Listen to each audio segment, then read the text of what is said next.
Cet ouvrage est issu de ma thèse de doctorat. D'accord. Oui, soutenue au Canada en 97. Alors, donc,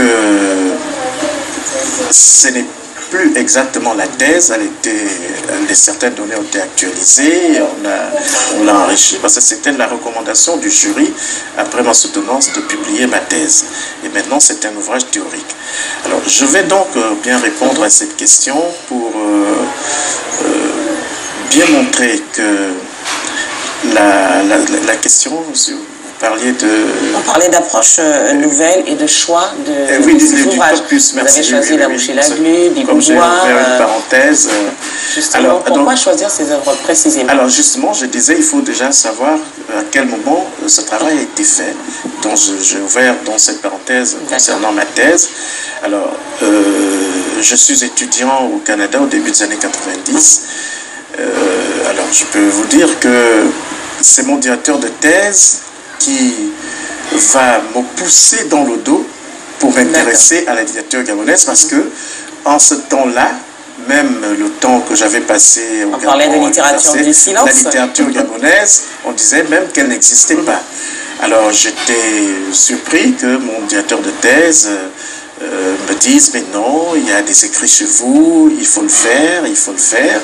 Et c'est ainsi que j'ai regroupé un certain nombre de textes. J'ai dû revenir au Gabon pour prendre ces textes-là. Il n'y avait pas grand-chose. Hein, c'est-à-dire, il n'y avait pas grand-chose. C'était les textes qui étaient là. Bon, j'ai choisi sur, je peux dire, la douzaine d'œuvres disponibles ou connues à mon niveau à l'époque. Ces 6 œuvres-là qui sont quand même représentatives. Notamment La Mouche et la Glu, La Mouche et la Glu, oui, Matiti, qui est une œuvre charnière, Le Fureur et Clé de Femme, Camarakano, Au bout du silence. Oui, là, alors, nous allons nous intéresser à ce que vous proposez s'agissant de l'univers social dans le texte gabonais. Alors, on va s'intéresser au chapitre numéro 2. Il est question de la représentation de la femme et de la question du féminisme. Et vous écrivez, dans l'ensemble de la production littéraire gabonaise, la femme tient une place essentielle comme personnage. La place qu'elle occupe dans le roman correspond à celle qu'elle occupe dans la société réelle. Très bien.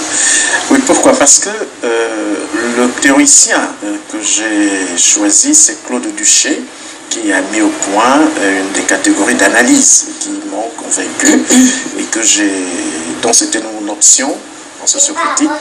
Alors, dans le roman gabonais, la femme a toujours joué un rôle très important. Nous commençons, par exemple, avec Angèle Rayuri, donc Camarakano, hein, il y a la place de la femme qui est très importante, plus sa dernière œuvre, Fureur et Cri de Femme, avec le personnage d'Emilienne qui joue vraiment qui est une figure de proue dans ce roman. Vous avez des œuvres où la femme n'est pas très minorée, comme La Mouche et la Glu avec Nyota.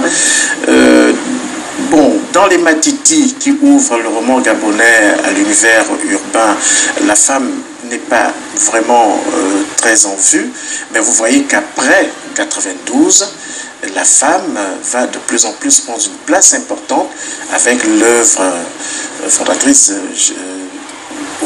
Honorine, Féminin interdit, hein, qui montre que... Une femme forte. Oui, voilà, Tibayo, hein, qui est une figure très importante féminine dans cette œuvre littéraire. Ce serait correct de dire, s'agissant de la femme dans la littérature gabonaise, à travers le corpus que vous avez choisi, qu'il est question de plusieurs images de la femme, en l'occurrence, en définitive. Voilà, c'est des images plurielles. Et je tiens à faire le distinguo dans mon livre sur les exceptions. Parce que le féminisme est un courant en Europe et en France particulièrement, puisque nous sommes abreuvés un peu de la culture française. Il y avait dans les positions opposées, celle d'Elisabeth Badinter et celle de Simone de Beauvoir. Simone de Beauvoir a prôné une femme égale à l'homme, hein, c'est-à-dire qu'une femme qu'on verra en train de piloter un avion, chef de famille, c'est des caricatures certes.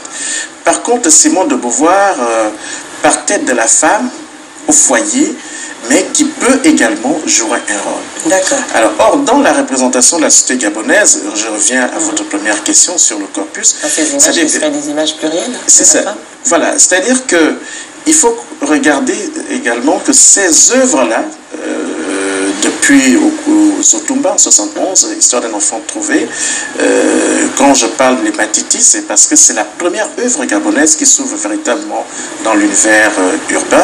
Mais vous verrez que si vous prenez La Mouche et la Glu, vous êtes dans l'univers Mbéré, dans le Haut-Ogooué. Vous prenez Gamarakano, Fureur et Cris de femme, Au bout du silence, vous êtes dans l'univers Bien-Né. Un fort ancrage culturel. Un fort ancrage culturel. Vous prenez Biboubois, vous êtes dans l'univers Fan.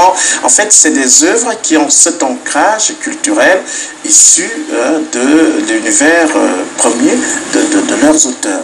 Alors donc, plus on est là-dedans, vous verrez que la femme ne peut pas être l'européenne. D'accord. Voyez-vous, donc ce sera la femme au village, ce sera la femme instruite, un peu comme Emilienne, etc. Donc c'est à géométrie variable, si on peut dire. Celle qui a décidé à défendre, telle que Nyota dans La Mouche et la Glu. Voilà, dans La Mouche et la Glu. Alors, donc vous avez ces images plurielles de la femme, ce qui n'est pas véritablement le féminisme au sens occidental du terme. Alors, vous abordez également la question de l'oralité, mais ce que l'on peut dire des auteurs gabonais, c'est qu'il y a une forte influence de l'environnement culturel. Cela transparaît s'agissant de leur production littéraire. Tout à fait. Surtout cette génération d'écrivains, je précise. Vous prenez Histoire d'un enfant trouvé, vous êtes dans l'univers Kota, et nécessairement, vous allez y retrouver des contes, etc. Alors, dans cette trajectoire du roman gabonais jusqu'en 1991, les auteurs sont déjà, pour la plupart, des personnes qui ont connu le village, qui ont vécu au village, et dans leurs écrits, il y a cette transposition, il y a cette volonté de représenter l'univers villageois, et nécessairement se laisse glisser ces éléments qui relèvent de l'oralité, les proverbes, les cantines, les comptines, nous avons véritablement abordé la question de l'oralité, c'est ce qui fait la particularité de la littérature africaine en général et gabonaise de façon spécifique, l'oralité qui transparaît dans le texte. Est-ce que vous pouvez nous en dire un peu plus? Oui, parce que bon, la théorie sociocritique a été appliquée en premier sur le roman français à la Balzac, le bourgeois, etc., tous les textes classiques français que nous connaissons. Mais quand on ouvre le roman gabonais, on a affaire, dans une certaine mesure, à une autre représentation du social. Alors, nous prendrons par exemple le cas de Au bout du silence, de Laurent Ouondo. Si vous donnez cet ouvrage à un Uruguayen qui est francophile, il va apprécier, il tombera par exemple sur l'ocre et le kaolin. Bon, peut-être par curiosité, qu'il ne pourrait certainement pas comprendre. Voilà, qui ne peut pas dénoter. Alors, donc, cela, pour le lecteur gabonais, particulièrement le lecteur mienais, cela renvoie à un tout autre univers initiatique, etc. Voyez-vous.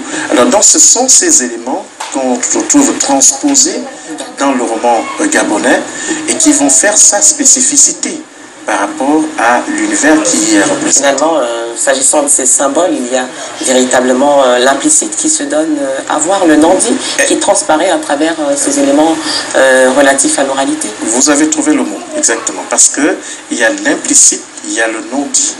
Voilà, parce que, vous savez, le mot a une charge idéologique. Si je dis pasteur, ça renvoie à une figure, mais c'est insignifiant. Alors, donc, quand on a kaolin, ocre, ou alors dans d'autres ouvrages, par exemple dans Biboubois de Fernand Logo, où on a plein d'éléments, c'est référent même aux vêtements, etc. Alors, donc, le lecteur qui est issu de la même culture que l'auteur verra autre chose que le lecteur ordinaire ne verra pas. Donc, il y a ces charges idéologiques qui sont derrière les représentations qu'on trouve dans le roman gabonais. D'où l'intérêt de la démarche que vous proposez. Nous allons malheureusement arriver au terme de cet entretien. Que retenir de cet ouvrage? Quel est l'intérêt de cette démarche que vous proposez s'agissant de l'interprétation de l'œuvre gabonaise? Bien, alors l'outil sociocritique, lorsque je l'ai choisi, m'a permis un peu comme un chirurgien d'ouvrir l'œuvre du autopsie du roman gabonais, on peut se permettre de le dire. Oui, si on peut le dire, pour aller rendre sonore les silences qu'on y retrouve. Et c'est une démarche très intéressante qui permet justement de donner à l'implicite une dimension explicite. Hein, c'est un peu savant, mais c'est exactement cela. Rendre les silences du texte sonore. Alors, donc, l'autre élément très intéressant, c'est d'avoir montré les limites de la théorie du théoricien Claude Duchet, qui a travaillé, qui a appliqué sa théorie sur l'œuvre, le roman français à la Balzac. Et moi, j'ai montré que cette théorie, telle que appliquée dans le roman à la Balzac, ne peut pas s'appliquer exactement de la même façon dans le roman africain, particulièrement le roman gabonais.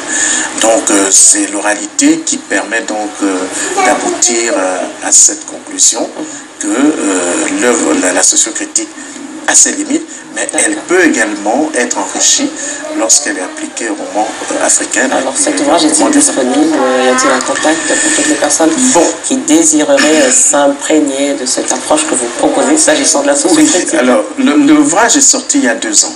Il y a 2 ans. J'étais en France il n'y a pas très longtemps pour une conférence à l'université Paul Valéry à Montpellier. Je n'ai pas pu aller chez l'éditeur à l'Harmattan à Paris. Je sais que je suis très attendu là-bas, mais il y a quand même une librairie qui en vend, Madame Gou, la librairie du savoir à Zérion, qui a pu amener quelques exemplaires. Je crois qu'il y en a encore, mais je crois que d'ici là, nous pourrons avoir à foison ce roman, enfin cet essai dans les rayons des librairies que nous avons. En tout cas, professeur, merci d'avoir été des nôtres sur le plateau de l'Entre-deux. Je rappelle que Emery Hervé Sima Eyi est professeur spécialisé en sociocritique, spécialiste du roman gabonais. Il nous parlait de son ouvrage intitulé Sociocritique du roman gabonais, de la méthode à l'analyse du texte. Nous espérons, professeur, vous retrouver dans un prochain numéro de l'Entre-deux. Merci encore. Nous allons vous conduire vers la cuisine, professeur Sima Eyi. Il est temps de retrouver Léa Virginie pour l'instant culinaire de l'Entre-deux. Alors, Léa Virginie, dites-nous ce que l'on mange aujourd'hui.